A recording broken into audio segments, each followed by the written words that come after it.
ലക്ഷങ്ങൾ മുടക്കി ഒരു ഡിഗ്രി എടുത്തിട്ടും എന്തുകൊണ്ട് ഒരു നല്ല ജോലി കിട്ടുന്നില്ല? അല്ലെങ്കിൽ പഠിച്ചിറങ്ങുന്ന ആയിരക്കണക്കിന് ചെറുപ്പക്കാർ എന്തുകൊണ്ടാണ് തൊഴിൽ രഹിതരായി അലയേണ്ടി വരുന്നത്?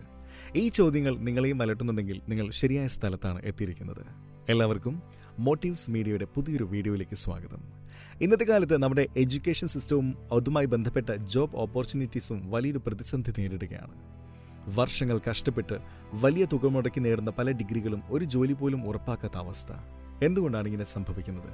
ഏതൊക്കെ കോഴ്സസാണ് നമ്മൾ കൂടുതൽ ശ്രദ്ധയോടെ തിരഞ്ഞെടുക്കേണ്ടത്? കാലഹരണപ്പെട്ടതെന്ന് പറയാവുന്ന എന്നാൽ ഇന്നും ആയിരങ്ങൾ തിരഞ്ഞെടുക്കുന്ന ചില കോഴ്സസിനെ കുറിച്ചാണ് നമ്മൾ ഇന്ന് സംസാരിക്കുന്നത്. നിങ്ങളുടെ ഭാവിയെക്കുറിച്ചോ നിങ്ങളുടെ കുട്ടികളുടെ ഭാവിയെക്കുറിച്ചോ നിങ്ങൾക്ക് ആശങ്കയുണ്ടെങ്കിൽ ഈ വീഡിയോ നിങ്ങൾ തീർച്ചയായും പൂർണ്ണമായും കാണണം. ഇത് നിങ്ങളുടെ സുഹൃത്തുക്കൾക്കോ സ്റ്റുഡൻസിനോ ഷെയർ ചെയ്യാനും മറക്കരുത്. എന്തുകൊണ്ട് നമ്മുടെ വിദ്യാഭ്യാസ സമ്പ്രദായം പിന്നോട്ട് പോകുന്നു? ഇന്നത്തെ കാലത്ത് മിക്ക യൂണിവേഴ്സിറ്റികളിലെയും പല കോഴ്സുകളുടെയും സിലബസ് കാലഹരണപ്പെട്ടതാണ് എന്നതാണ് പ്രധാന പ്രശ്നം. നിലവിലെ ജോബ് മാർക്കറ്റിന് അനുയോജ്യമായ രീതിയിൽ അവ അപ്ഡേറ്റ് ചെയ്തിട്ടില്ല. ഇത്തരം കോഴ്സസ് പഠിച്ചിറങ്ങുന്നവർക്ക് പ്രൈവറ്റ് സെക്ടറിൽ അവസരങ്ങൾ കുറയുമ്പോൾ സ്വാഭാവികമായും അവർ സർക്കാർ ജോലികൾക്ക് വേണ്ടിയുള്ള മത്സരയോട്ടത്തിൽ ഏർപ്പെടേണ്ടി വരുന്നു. ഞാനിവിടെ IAS, PSC പോലുള്ള ഉയർന്ന തലത്തിലുള്ള മത്സരങ്ങളെക്കുറിച്ചല്ല പറയുന്നത്. അവയ്ക്ക് കഠിനാധ്വാനവും കൃത്യമായ ലക്ഷ്യബോധവും അത്യാവശ്യമാണ്. എന്നാൽ താരതമ്യേന ചെറിയ സർക്കാർ ജോലികൾക്ക് വേണ്ടി പോലും 5-6 വർഷങ്ങൾ വേസ്റ്റാക്കുന്ന നിരവധി ചെറുപ്പക്കാരെ നമുക്ക് ചുറ്റും കാണാൻ സാധിക്കും. ഇതിന്റെ പ്രധാന കാരണം ജോബ് സെക്യൂരിറ്റി എന്ന ചിന്തയാണ്.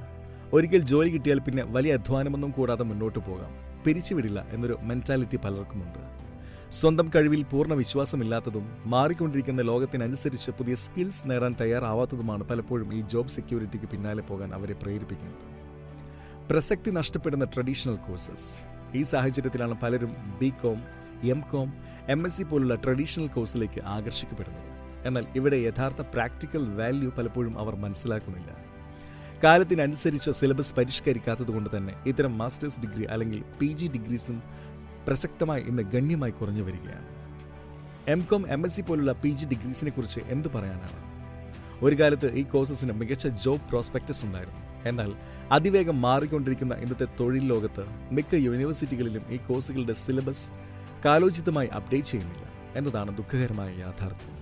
അതുകൊണ്ട് തന്നെ പണ്ട് ലഭിച്ചിരുന്ന അതേ അവസരങ്ങൾ ഇന്ന് ഈ ഡിഗ്രി കോഴ്സ് കൊണ്ട് മാത്രം നേടാൻ കഴിഞ്ഞുകൊള്ളണമെന്നില്ല. റിസർച്ച് മേഖലയിലേക്കോ ടീച്ചിങ്ങിലേക്കോ പ്രവേശിക്കാൻ PG ഡിഗ്രി ഒരു കാലത്ത് ഒരു പ്രധാന യോഗ്യതയായിരുന്നു. എന്നാൽ ഇന്ന് സ്കൂൾ ടീച്ചറാകാൻ B.Ed നിർബന്ധമാണ്. കോളേജിൽ പ്രൊഫസർ ആകണമെങ്കിൽ നെറ്റ്, PhD പോലുള്ള ഉയർന്ന യോഗ്യതകളും ആവശ്യമായി വരുന്നു. ചുരുക്കത്തിൽ റിസർച്ചിൽ ആത്മാർത്ഥമായി ഇൻട്രസ്റ്റ് ഉള്ളവർക്ക് ഒരുപക്ഷെ ഇത്തരം മാസ്റ്റേഴ്സ് ഡിഗ്രി പ്രയോജനപ്പെട്ടേക്കാം. പക്ഷെ ഭൂരിപക്ഷം പേർക്കും ഇതൊരു മികച്ച തൊഴിൽ മാർഗമായി മാറുന്നില്ല. ഇനി സാലറിയുടെ കാര്യം പരിഗണിക്കാം.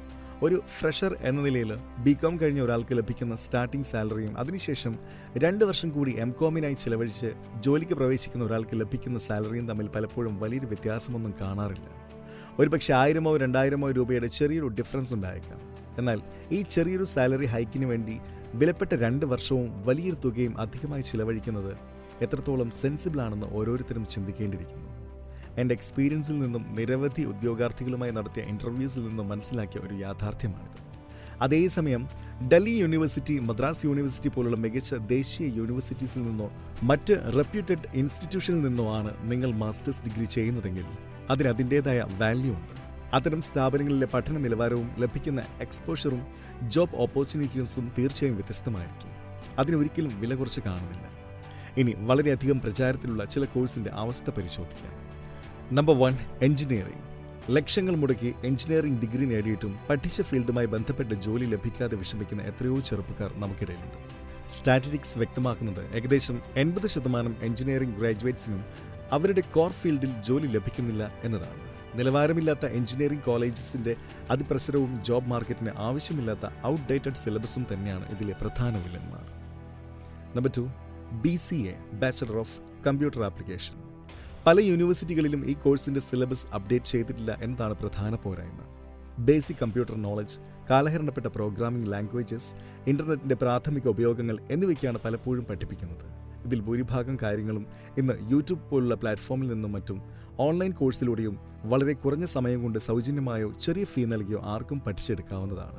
അങ്ങനെയെങ്കിൽ വിലപ്പെട്ട 3 വർഷം ഇത്തരമൊരു ഡിഗ്രിക്ക് വേണ്ടി ചിലവഴിക്കുന്നതിൻ്റെ സാമ്പത്തികം നമ്മൾ ഗൗരവമായി പുനർവിചിന്തനം ചെയ്യേണ്ടതുണ്ട്, അല്ലേ?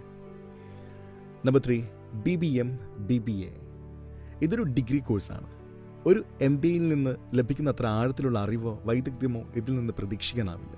എങ്കിലും ചില സ്ഥാപനങ്ങൾ ഈ കോഴ്സിനായി താരതമ്യേന ഉയർന്ന ഫീസ് ഈടാക്കാറുണ്ട്. പലപ്പോഴും മികച്ച കോളേജ് പ്ലേസ്മെന്റ്, ഇന്റേൺഷിപ്പ് അവസരങ്ങൾ തുടങ്ങിയ വാഗ്ദാനങ്ങൾ നൽകാറുണ്ടെങ്കിലും യാഥാർത്ഥ്യം പലപ്പോഴും വ്യത്യസ്തമായിരിക്കും. എൻ്റെ പേഴ്സണൽ ഒബ്സർവേഷനിൽ നിന്നും ചിലരുടെ അനുഭവങ്ങളിൽ നിന്നും മനസ്സിലാകുന്നത് ഒരു BBA ഡിഗ്രി മാത്രം കൊണ്ട് മികച്ച ജോലി ലഭിക്കാനുള്ള സാധ്യത ഇന്ന് കുറവാണ് എന്നാണ്. അതുകൊണ്ട് ഈ കോഴ്സ് തിരഞ്ഞെടുക്കുന്നവർ അധികമായി മറ്റ് തൊഴിലധിഷ്ഠിത കോഴ്സോ പുതിയ സ്കിൽസോ നേടുന്നത് തീർച്ചയായും പ്രയോജനകരമാണ്. നമ്പർ 4, ആർട്ട്, മ്യൂസിക്, ഡിസൈനിങ് തുടങ്ങിയ ഡിഗ്രികൾ. ഈ മേഖലകളിൽ ഒരു ഡിഗ്രിയേക്കാൾ ഉപരിയായി നിങ്ങളുടെ നാച്ചുറൽ ടാലൻറ്റും പാഷനും നിരന്തരമായ പ്രാക്ടീസുമാണ് ഏറ്റവും പ്രധാനം. ഒരു ഡിഗ്രി സർട്ടിഫിക്കറ്റ് കൊണ്ട് മാത്രം ഈ രംഗത്ത് ശോഭിക്കാൻ കഴിഞ്ഞുകൊള്ളണമെന്നില്ല. ഉദാഹരണത്തിന്, സംഗീതോപകരണങ്ങൾ പഠിക്കാൻ ഇന്ന് നിരവധി ഓൺലൈൻ വഴികളുണ്ട്. ബേസിക് കാര്യങ്ങൾ സൗജന്യമായി തന്നെ പഠിക്കാനും സാധിക്കും. തീർച്ചയായും ഈ വിഷയങ്ങളിൽ ട്രെയിനിങ് നേടുന്നത് ഗുണം ചെയ്യും.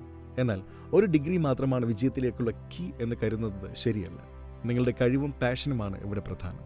സുഹൃത്തുക്കളെ, ഇന്നത്തെ ഈ ഡിസ്കഷൻ നിങ്ങൾക്ക് ഉപകാരപ്രദമായി എന്ന് കരുതുന്നു. കോഴ്സുകൾ തിരഞ്ഞെടുക്കുമ്പോൾ അവയുടെ യഥാർത്ഥ ജോബ് പ്രോസ്പെക്ടസും നിങ്ങളുടെ ആപ്റ്റിറ്റ്യൂഡും ഇൻട്രസ്റ്റും തീർച്ചയായും പരിഗണിക്കുക. ഈ വീഡിയോ ഇഷ്ടപ്പെട്ടാൽ ലൈക്ക് ചെയ്യാനും ഷെയർ ചെയ്യാനും മറക്കരുത്. നിങ്ങളുടെ ഒപ്പീനിയൻസും സജഷൻസും കമൻറ്റ് ബോക്സിൽ അറിയിക്കുക. ഫ്യൂച്ചർ പ്രൂഫ് ജോലികളെക്കുറിച്ച് ഒരു വീഡിയോ വേണമെങ്കിൽ കാരിയർ എന്ന് കമൻറ്റ് ചെയ്യുക. മോട്ടീവ്സ് മീഡിയയിൽ നിന്ന് കൂടുതൽ അറിവും മോട്ടിവേഷനും നൽകുന്ന വീഡിയോകൾക്കായി ചാനൽ സബ്സ്ക്രൈബ് ചെയ്ത് ബെല്ലൈക്കൺ അമർത്തുക. അടുത്ത വീഡിയോയിൽ കാണാം. നന്ദി.